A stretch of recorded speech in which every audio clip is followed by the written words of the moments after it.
I just want to thank you. You know, we are still within that 6 p.m. to 6 a.m. curfew for the evacuation zones in Pacific Palisades, Malibu, and Brentwood. We're going to bring in Stephanie Ramirez. She is from our sister station in Washington, D.C., WTTG, to help us this morning. Stephanie, thanks for helping us out this morning.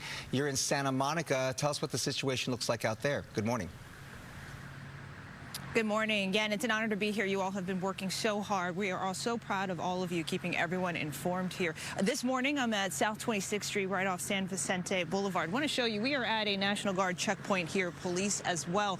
My colleague rightly noted, there's no lights behind us. The power is out. And I want to show you because this checkpoint, this perimeter was moved up slightly from where it was yesterday. So we put on our headlights here so you can see the cones reflecting. But when you come upon a checkpoint, that's what it's going to look like several rounds before you get to the military checkpoint and police checkpoint. The guard member here I spoke with telling us that they are letting residents stay inside their homes within the perimeter at this point, but they are not letting anyone back in once you leave. So you do want to heed those warnings. Also letting everyone know they are definitely checking IDs, making sure we are who we say we are, coming in here to broadcast for you all. And we're going to continue to show you some of the checkpoint here while we tell you just about how important it is to heed these warnings as we really enter into that period that LA City and county authorities have been focused on, the possibility of serious winds pushing the Palisades Fire early today into Wednesday morning. LA County Fire, the latest update they had explained that what they were seeing on the ground on the Malibu side is not like last week. They're not seeing heavy flames right now, but there is still heat. And looking past the Topanga Canyon area, firefighters and other city and county crews, they're doing what they call structured defense tactics, clearing brush in the areas around homes, trying to protect the Fernwood, Montenado, Topanga Oaks, and Sylvia Park neighborhoods. Now, crews are also driving around searching for hot spots, and that is just one side of operations. The other is still canvassing the areas most impacted as recovery efforts continue. The LA County Sheriff saying they have 8 deaths and 6 people still unaccounted for. So again, we do want to warn everyone, please heed those warnings as the curfew remains in effect until 6 o'clock this morning. We did find some neighbors driving around, one saying that he was coming back from visiting friends, talking about things to help cope with it all. He has his bags packed. We'll bring you some more from that neighbor coming up in the next half hour. I'll send it back into you all. Yeah, it doesn't look like, Stephanie, they're going to allow people to go back there if they're outside of those fire zones at this point, especially with the winds predicted to pick up later today, at least until perhaps Thursday. So unfortunately for the residents who are already out, they're not going to be able to come back in. And you just came to us recently. Obviously, you've been looking at some of these pictures from afar. Any perspective for you? I know it's dark out there, but to be driving around and seeing some of the devastation firsthand today? I will tell you, I've covered different disasters. We just came from a snow emergency in Washington, D.C. area that shut down public schools for 4 or 5 days, but nowhere near the damage here. The last time I saw this type of destruction was, I believe, 2013 when I covered an EF5 tornado in Moore, Oklahoma. So it truly just, it takes your breath away when you see this, when you see all that people are going through. Just truly remarkable. And I can tell you our prayers, especially from everybody from the Fox 5 family in the Washington, D.C. area. We are all with everyone here in California, especially. We're so grateful. We're so grateful to have you with us here. Thank you so much for all of your help, Stephanie, and we'll check in with you in just a bit. Thank you. Crews continue to make progress in the fight against the Eaton Fire. This is burning in the Altadena area, of course.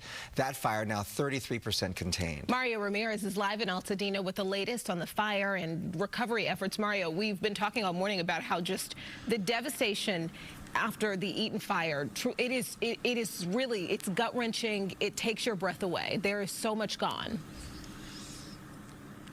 Yes, it really does, and it's been a week since this fire broke out, and we've sort of had the last week to digest what's happened. A lot of people are still in shock, and these images that we're showing you are still hard to take in a week later. Just look at the damage here. We've been showing you different spots here throughout the morning. This is at 2404 North Lake Avenue. What used to be an office space here for a local insurance company, nothing left but rubble, and I want to have Brian Shaw show you the home right next door store untouched, and in some areas, unfortunately, that is a rare sight.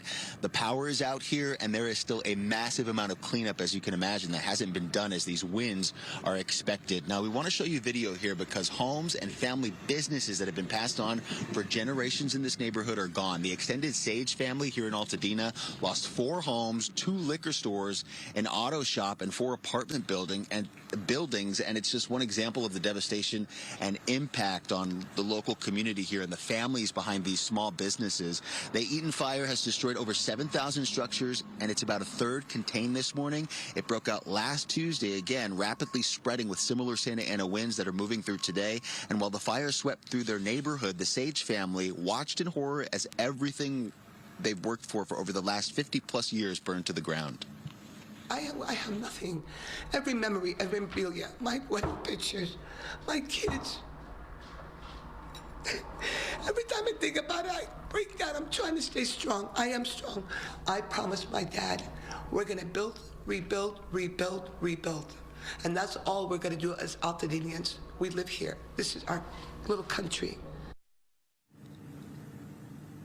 So many families like the Sage family have been relying on donations and neighbors as well as government resources. We know FEMA is set to open 2 disaster recovery centers in L.A. The closest to this fire zone will be set up at Pasadena City College, just a few miles from where we are. Coming back out here live, this is a look at Lake Avenue. We can see local law enforcement as well as National Guard. They've been making their way through here, CalGuard members. Curfews in these fire zones are still in place until about 6 o'clock this morning, and that red flag warning that we've been talking about will be with us for days now. So a big concern for residents and officials here in Southern California, and you all have been talking about that wind blowing up a lot of this debris and particulate. Yeah, this is going to be a big issue in some of these areas where, again, the cleanup has yet to even start. For now, live in Altadena, send it back to you. Yeah, be careful for that when it starts blowing up, Mario. It's some toxic stuff.